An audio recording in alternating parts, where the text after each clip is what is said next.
We have got a nice introduction by Mr. Köcher about a study which was performed by Lee Hanna and co-authors about 5 years ago. It was published by them, and it has to be put in a certain frame.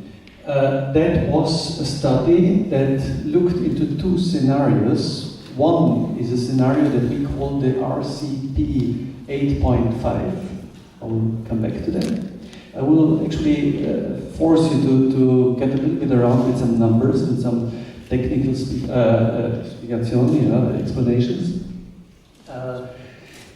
And the second scenario Lee Hanna was looking at was the so-called RCP 4.5. It is two scenarios of a future world. And the numbers we have heard now were taken from the worst case scenario, the RCP 8.5. You see, 8.5 is worse than 4.5. What does that mean? In order to look into the future, we have to follow certain pathways.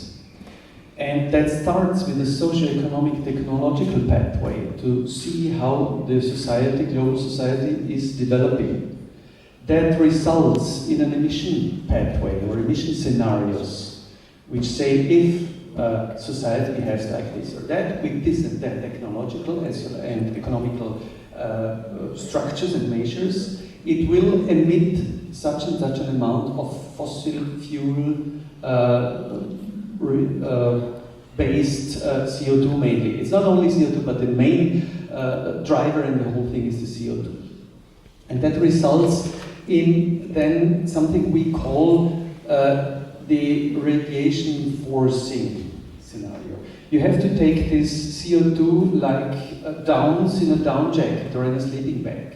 We add more insulation material to the whole system. So our climate system, the inner climate system, gets warmer and warmer, not because there is much sun coming or whatever, it is because we change the insulation effect. Like putting more downs into a sleeping bag. And that can be expressed in a certain amount of energy per time per square meter. And if we go for this scenario RCP 8.5, that means that we will reach, in the year 2100, a heating, radiative forcing, a heating which corresponds to 8.5 watt per square meter. That's a lot. If we talk about 4.5, that would be the 4.5 watt per square meter that we would reach as a heating machine by 2100. Now that said, or we can extend it and say with that forcing, radiative forcing, we drive physical climate models. That is then the pathways the climate will take in terms of temperature, in terms of precipitation, in terms of this and that, in terms of warming the oceans, in terms of changing the motion patterns, in terms of changing the evaporation or bioenergetic energy that is used to change the biosphere. So we can calculate that quite precisely in the future, if that is taken from a socio-economical behavior. And next is then models that tell us what the impacts are. The impacts on glaciers, on sea level, on acidification of the oceans, on wine production, on traffic, on this and that.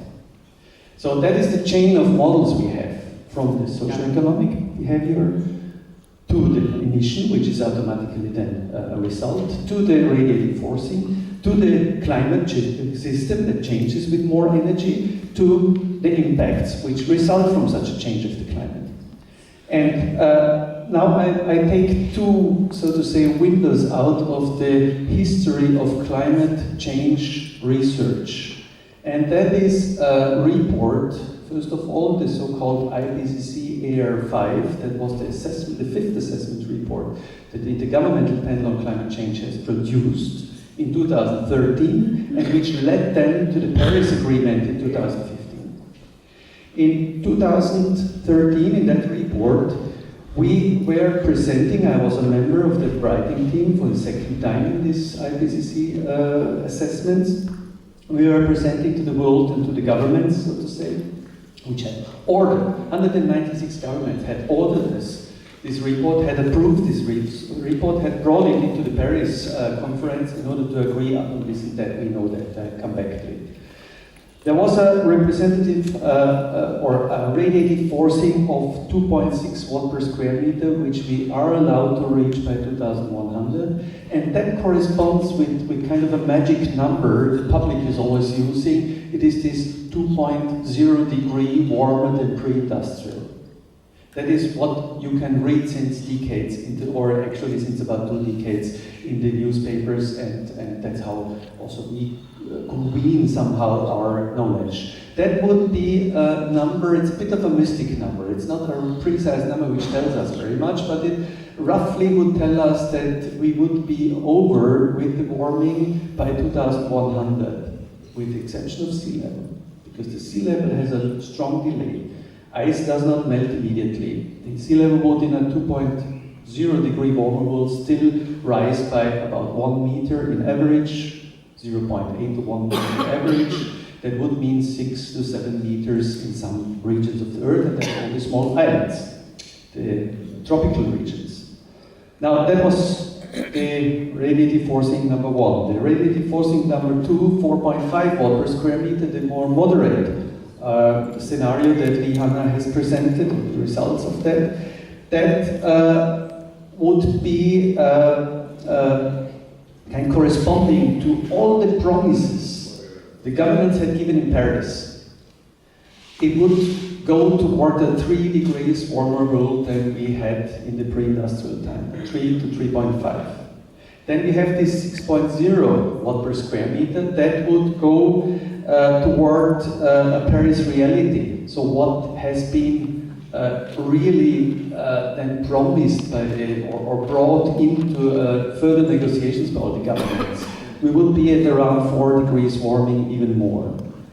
And that was this 8.5 watt per square meter, which is a kind of a really out of any imagination reality, because it won't be a linear way to this warming. 8.5 watt per square meter is so much that the climate system would collapse. Still, it is the most realistic one for the time being. That's the business as usual. That's the way we go for the time being. And with this knowledge, the 196 governments in Paris had agreed to have a strong, or make a very strong effort to stay below the 2.0 degrees, above pre-industrial, which corresponds to maximum 2.6 watts per square meter, or even better, not going beyond 1.5 degree.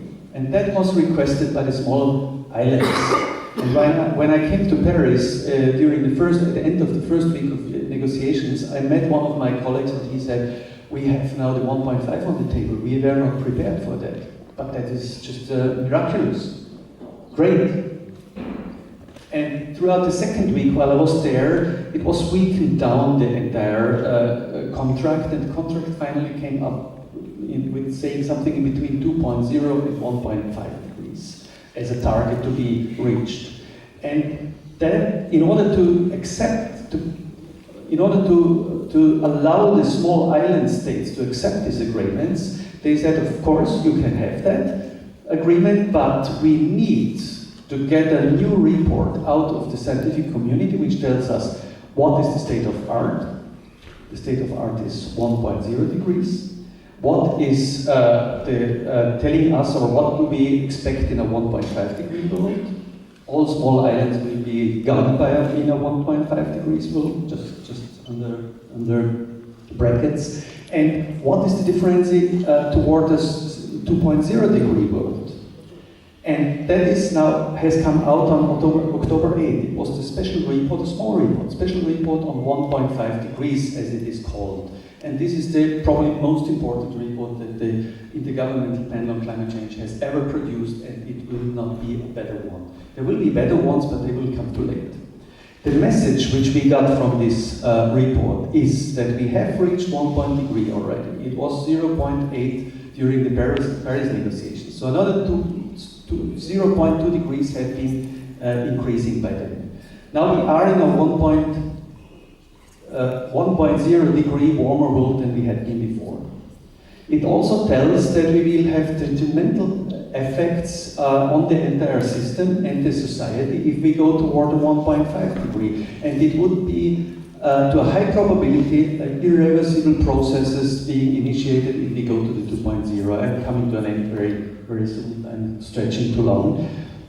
Now, in order to meet this 1.5 degree, we will need to reduce the CO2 emission and all the other emissions by about 40 to 50% within 11 years from now. That's 2030. And in order to stay within this chance of remaining underneath the 1.5 degree zeros, we would have to get down to zero net emission. That means if there is still a little bit of emission, we have also to realize negative emissions, which would need technological extraction from the atmosphere, and so far we have no idea how to do that on a sustainable way. So that is the pathway which we have to follow. And just to conclude now, we may have one or another question on that. That considers a very dramatic change in society. Better you go out and start changing it, because we have only 11 years time in order to having completed the change of the society. Be it economically, be it industrially, be it also in our behavior.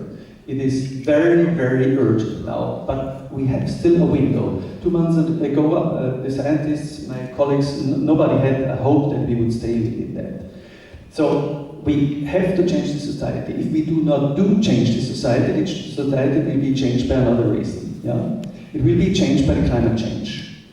We have now the choice, either to steer and to contribute and to regularly change the society in a very fast, in a very dramatic way, or the environment will change in a way that our society within 20, 30 years will change in a way that we do not have to discuss about wine consumption anymore. It's really dramatic, because the 8.6 scenario will not leave any brick in our world, in our climate system anymore, and we would not have to talk about wine anymore. It's really irreversible, it's chaotic, it's going to be towards something. All these projections are linearly seen. They are just showing us where we are going, but it will never end this way. We will end in a way that probably nobody will drink a glass of wine anymore.